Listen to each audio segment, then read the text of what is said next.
I am the Tofu Golem. Please enjoy the video. To use Siri offline, start by checking your iPhone software and storage. Open Settings and tap General, then about to confirm iOS 15 or later. Next, check Model and Processor. Devices with an A12 Bionic or later provide full on-device processing. Finally, free up at least 2 GB of storage so the on-device language and speech models can download and run locally. These steps prepare your device to process common requests without a network connection. Open Settings and scroll to Siri and search to enable on-device features.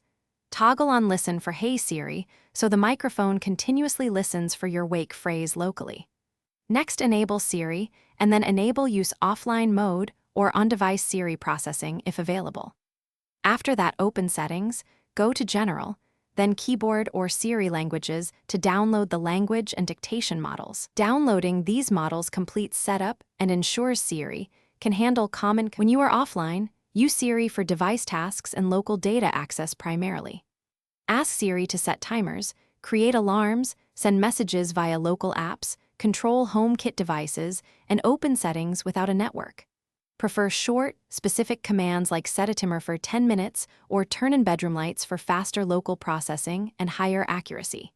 If your request needs web information or a cloud sync, Siri will tell you and ask to connect to the internet for that data. Thanks for watching. Consider subscribing if we helped you today.